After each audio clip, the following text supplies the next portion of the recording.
ദൈവത്തിന് മഹത്വം ഉണ്ടാവട്ടെ. ബഹുമാനപ്പെട്ട ദൈവദാസനും കുടുംബത്തിനും വീണ്ടും വരുന്ന കർത്താവായ യേശുക്രിസ്തുവിൻ്റെ നാമത്തെ എൻ്റെ ക്രിസ്തീയ വന്ദനം അറിയിക്കുകയാണ്. ഇവിടെ ഇരിക്കുന്ന എല്ലാവർക്കും യേശു കർത്താവിൻ്റെ നാമത്തിൽ എൻ്റെ വന്ദനം അറിയിക്കുകയാണ്. ദൈവം സഹായിക്കട്ടെ. അതിൻ്റെ എബ്രായർക്ക് എഴുതിയ ലേഖനം 13:16 വാക്യം വായിക്കാം. നന്മ ചെയ്യുവാനും കൂട്ടായ്മ കാണിപ്പാനും മറക്കരുത്. ഈ വക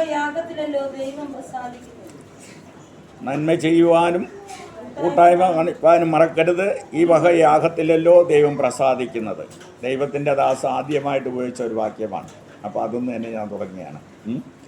സ്വർഗീയ പിതാവേ, അങ്ങനെ വാഴ്ത്തുന്നു സ്തുതിക്കുന്ന കർത്താവേ, ഈ വായിച്ച വചനത്തെ വാഴ്ത്തണമേ, ആസ്വദിക്കണമേ.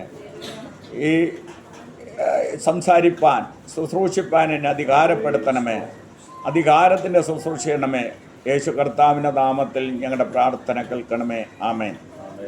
നിങ്ങൾ ശ്രദ്ധിച്ച് കാണും, ദൈവദാസൻ പറഞ്ഞത് ഈ വക യാഗത്തിലല്ലോ ദൈവം പ്രസാദിക്കുന്നെന്നുള്ളതാണ് ആദ്യമായിട്ട് അദ്ദേഹം സങ്കീർത്തനത്തിൽ നിന്ന് ശുശ്രൂഷിക്കുമ്പോൾ അങ്ങ് സംസാരിച്ച് തുടങ്ങിയത്. അപ്പോൾ അവിടെ നിന്ന് ഞാൻ തുടങ്ങിയാണ്. Praise the Lord. ഒന്ന്, ദൈവം പ്രസാദിക്കുന്നത് എന്താണ്? ഒന്ന് നന്മ, കൂട്ടായ്മ. നന്മ ഇവിടെ പറഞ്ഞിരിക്കുന്നത് നന്മ ചെയ്യുവാനും കൂട്ടായ്മ കാണിപ്പാനും മറക്കരുത്. ഈ വക യാഗത്തിലല്ലോ ദൈവം പ്രസാദിക്കുന്നത്. ഇപ്പം എന്താണ് നന്മ? 1 പത്രോസ് 3:13 വായിച്ചേ.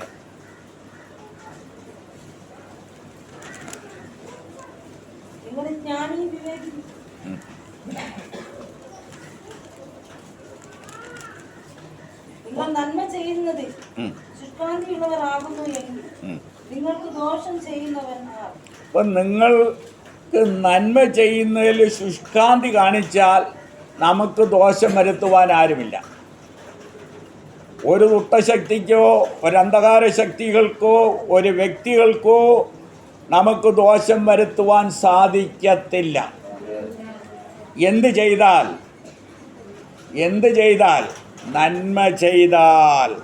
ആ വാക്യം ഒന്നുകൂടെ വായിച്ച്. നിങ്ങൾ നന്മ ചെയ്യുന്നതിൽ ശുഷ്കാന്തി ഉള്ളവരാകുന്നുവെങ്കിൽ നിങ്ങൾക്ക് ദോഷം ചെയ്യുന്നവനാർ. നീതി നിമിത്തം കഷ്ടം സഹിക്കേണ്ടി വന്നാലും.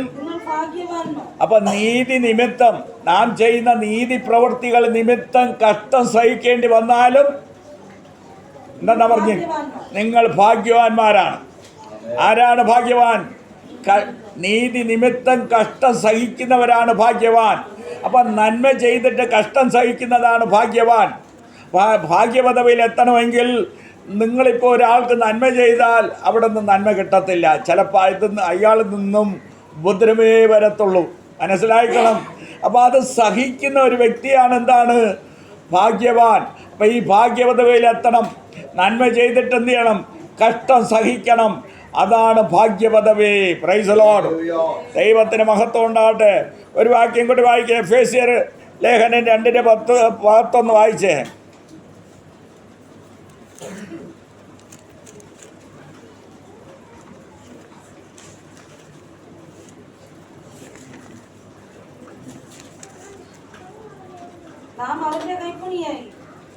നാം ദൈവത്തിൻ്റെ കൈപ്പണിയായി സൽപ്രവൃത്തികൾക്കായിട്ട്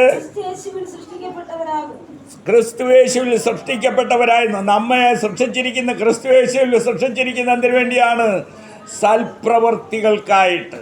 അപ്പം നാം നല്ല പ്രവൃത്തികൾ ചെയ്യുവാൻ വേണ്ടിയാണ് നമ്മെ ക്രിസ്തുയേശുവിൽ സൃഷ്ടിക്കപ്പെട്ടിരിക്കുന്നത്. പ്രിയ സഹോദരങ്ങളെ, നമുക്ക് ഞാൻ ഇപ്പം ഇത്തിരി നേരത്തെ ഉദ്ദേശിച്ചത് ദരിദ്ര വിശ്വാസത്തിൽ സമ്പന്നർ. അപ്പം ഒരുമാതിരി വളരെ ഞെരുക്കത്തിലൊക്കെ ഉള്ള സഭയാണ്. അതിനെക്കുറിച്ച് സംസാരിക്കാമെന്ന് വിചാരിച്ചാണ് ഒരു 5-6 മിനിറ്റ് മുമ്പ് ചിന്തിച്ചത്. പെട്ടെന്ന് ഇവിടെ വന്നപ്പോൾ ഈ വാക്യമാണ് എൻ്റെ മൈൻഡിൽ പിന്നെയും വന്നത്. Price the Lord. ഓക്കെ. ആരാ വിശ്വാസത്തിൽ സമ്പന്നർ? ദരിദ്ര വിശ്വാസത്തിൽ സമ്പന്നർ. മനസ്സിലാക്കണം. ആരാണ് വിശ്വാസത്തിൽ സമ്പന്നർ? ദരിദ്രരാണ് വിശ്വാസത്തിൽ സമ്പന്നർ. അവരെവിടെ? അവർക്ക് എന്ത് കിട്ടും? നിത്യജീവൻ സ്വർഗത്തിലെ അവകാശികളാക്കി മാറ്റും. നോക്ക്, ആരാ ആ വാക്യം ഒന്ന് വായിച്ച്. അവന്റെ കൈപ്പണിയായിട്ട് അതല്ല, ആ വാക്യം ഒന്ന് പത്രോസിലാണെന്ന് തോന്നുന്നു.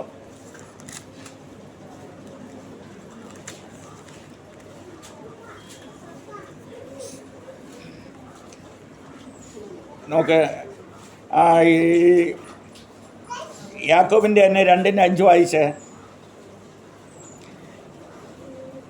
പ്രിയമുള്ളവരെ കേൾപ്പിൻ, ദൈവം ലോകത്തിൽ ദരിദ്രരായവരെ വിശ്വാസത്തിൽ സമ്പന്നരും തന്നെ സ്നേഹിക്കുന്നവർക്ക് വാഗ്ദത്തം ചെയ്ത രാജ്യത്തിന്റെ അവകാശികളുമാകേണ്ടതിന് തെരഞ്ഞെടുത്തില്ല. ആരെയാണ് നോക്ക്, ആരെയാണ് സ്വർഗരാജ്യത്തിന് അവകാശികളാക്കി തെരഞ്ഞെടുത്തിരിക്കുന്നത്?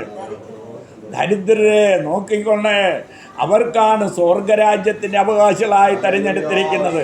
അപ്പം നിങ്ങളെ തെരഞ്ഞെടുത്തിരിക്കുന്ന എവിടത്തേക്ക് വേണ്ടി? സ്വർഗത്തിന് വേണ്ടി തെരഞ്ഞെടുത്തിരിക്കുകയാണ്. നിങ്ങൾ സാധാരണക്കാരല്ല. അനേകർ നിത്യനരകത്തിൽ പോകുന്ന സ്ഥാനത്ത് നിങ്ങളെ സ്വർഗത്തിന് വേണ്ടി, ആ സ്വർഗരാജ്യത്തിന് അവകാശികളാകുവാൻ നിങ്ങളെ തെരഞ്ഞെടുത്തിരിക്കുകയാണ്. ഒന്നുകൂടെ ആ വാക്യം വായിച്ചേ, ഒന്നുകൂടെ വായിച്ചേ. പ്രിയ സഹോദരങ്ങളെ, ദൈവം ലോകത്തിൽ ദരിദ്രരായവരെ ഒന്ന്, നിങ്ങളെ വിശ്വാസത്തിൽ സമ്പന്നരാണ്. ദരിദ്രരെന്താണ്? വിശ്വാസത്തിൽ സമ്പന്നരാണ്. അവർക്കറിയാം കർത്താവ് എനിക്ക് വേണ്ടി പ്രവർത്തിക്കും, പ്രാർത്ഥിച്ചാൽ ദൈവം പ്രാർത്ഥന കേൾക്കും. അപ്പോൾ അവരന്ന് വിശ്വാസത്തിൽ സമ്പന്നരായിരിക്കും. മറ്റേ സമ്പന്നരെന്ന്, സാധാരണ സമ്പന്നരെന്താണ്? അവരുടെ ബാങ്കിലുണ്ട് ആവശ്യം പോലെ ധനം, അതങ്ങ് എഴുതി കൊടുത്ത്, അല്ലെങ്കിൽ ഇപ്പം ഗൂഗിൾ പേയോ അല്ലെങ്കിൽ ATM ആയിട്ട് എന്ത് ചെയ്യും? കാശിങ് വലിച്ച് അവരുടെ കാര്യങ്ങൾ നടത്തിക്കൊണ്ടിരിക്കും. നിങ്ങളാണെങ്കിലോ ദൈവമേ ദൈവമേ എന്ന് നിലവിളിയാണ്. ഹൃദയത്തിൻ്റെ അകത്തുനിന്ന് നിലവിളിക്കും, മറ്റത് അകത്തുനിന്ന് നിലവിളി വരത്തില്ല.